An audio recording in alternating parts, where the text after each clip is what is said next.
Hello, brothers and sisters.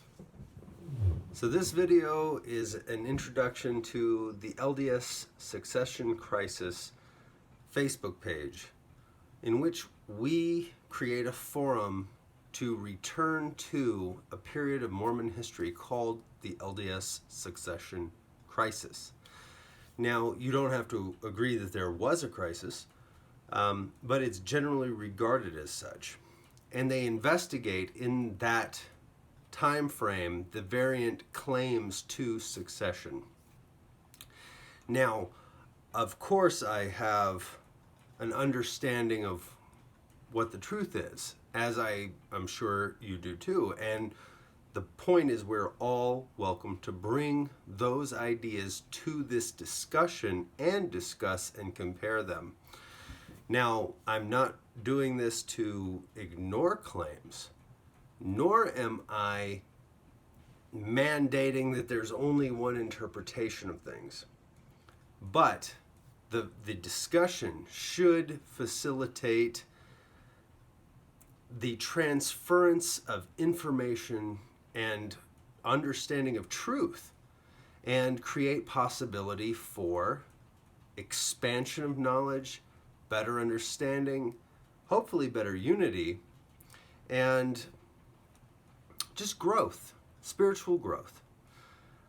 There are possibilities for spiritual growth among all parties, and there is no church that capitalizes on truth. If we were to talk about churches in an organizational sense, okay? Now, God's church is the transcendent church that encompasses all of the earth and the heavens, and God is the head of it and is the sum of all truth. And on the earth, we have a human interface with God and his church. And we bring ourselves, church is community, right? So we as humans gather together in communities, but also we have community definition that involves people that are separated by geography, but are community in some sense. And then there's, the ultimate community. Now, there can be a church or community that has people that have very different beliefs and different understandings and pockets within that community, and they may not recognize each other. So we have a lot of possibility to discuss here, and that is the purpose of this, but also to bring up some things that are very relevant to today from our history. As we say, those who forget history are condemned to repeat it. The lessons of history should enlighten and inform us. And that is the opportunity present. Now, this is not a negative process. This is not attacking anybody. As a matter of fact, I will be the first to admit and embrace and rejoice in being a finite mind and not possessing all truth or all facts.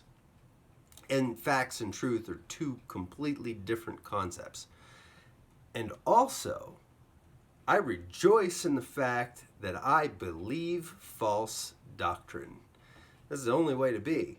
Because if you don't rejoice in the fact, or then you're just confused. If you don't acknowledge the fact, then you're mistaken. We all have false doctrine.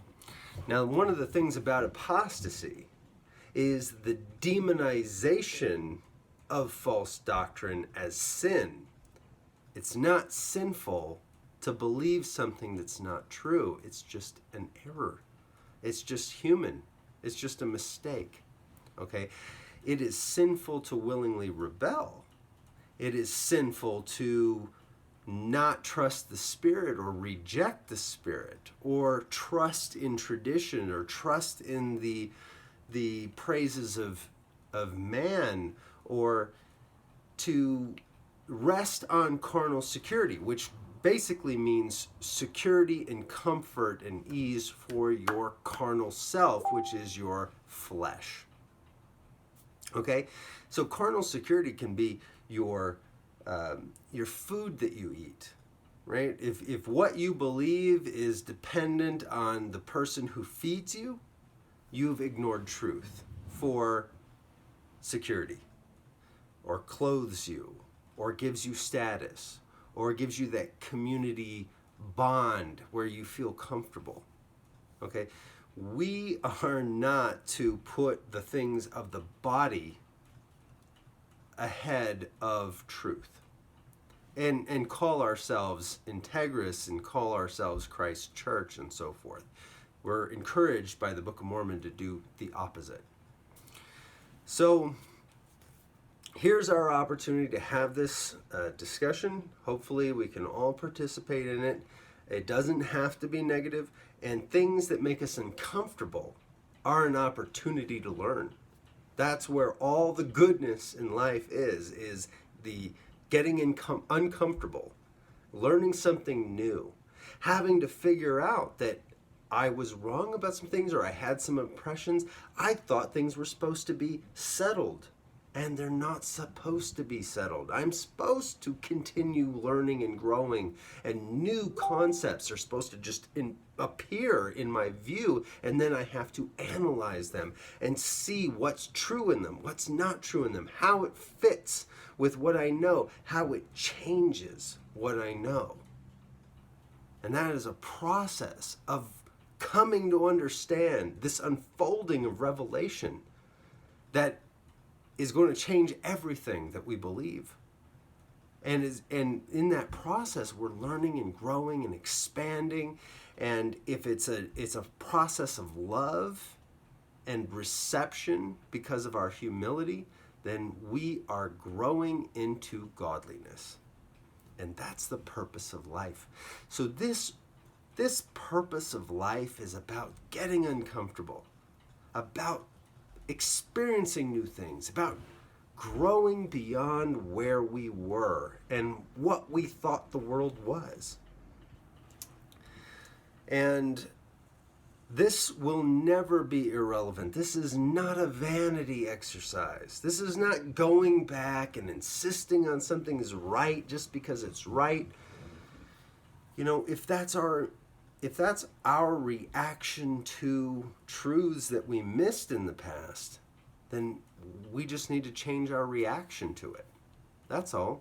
We need to have it come up, and it will come up again and again until we learn to get it without our resistance, until we get it without our hostility and our feelings about it that are negative, that make us want to hide or run away from it. So that's the opportunity for the succession crisis discussion. It never was resolved. Why was it not resolved? Because all parties did not come to the table to hear all information impartially and then find a unity together on the other side of it. And to do that, we've got to apply the gospel. We've got to love our enemy and love our neighbor. We have to apply humility, and we have to grow beyond carnal security and vain traditions and the worldliness, the materialism, the praises of the world. We have to go beyond all of that, and we have to seek the simple truth that lies in God. And if we do that, we will be enlightened through the process. It's not about who's wrong or right. There is no wrong or right. There is no status. All of those things are illusion. If somebody comes to you and it doesn't matter what they say or how they say it, but if they happen to be right about something, they have given you a great gift. Even if they were insulting you while they gave it to you, just take the good. It's not about them. And apply it and learn. And it doesn't mean that you reject everything from where you came from. because you're not ever throwing away what's good and wholesome and pure. There's a lot of prophets who've been wrong about things and right about things, and the things that they're right about will never be wrong, and the things that they're wrong about will never be right. So we must use the Spirit to discern all of this, and ultimately to come to an understanding that is given of the Spirit according to our readiness, our willingness, our love for truth, our love for the Spirit, and our love for each other. So let this be a process in love for each other. Let it be an enlightening process. Let it be an opportunity to share and an opportunity to receive. And let's make it about that. All the things that the Savior's always taught us about being as a child, about being generous, about being non-judgmental, about admitting things where we fell short, and never judging ourselves, never judging another person. And if we made a mistake about something, even if we were deceived by Satan, it's okay. Guess what? It's better to be deceived by Satan than to be deceived by a human. Why? Because Satan has more experience. It's justifiable. He's really good at it. Better than any human ever could be. You know, if you were trying to apply the world's logic and wisdom and saying, you know, being deceived by the best deceiver that there ever was, well, only be deceived by the best. In other words, stop worrying so much. Put your faith in God. God will help you as long as you're following and listening and trying, and you keep clearing your ego out of the process. You keep admitting your mistakes and coming to God again with it and emptying out your heart and being ready to be filled. He will lead you in this process that will take years, decades. There will be a process where God takes all of the false things out of you as long as you're willing and offering your heart to Him. When He's ready, He will remove all of the falsehood that you currently hold, and He will replace it with truth. And that's a beautiful thing. It's a wonderful thing. Let's do that. Let's do that. It's never about being judged. Judgment Day is on Judgment Day.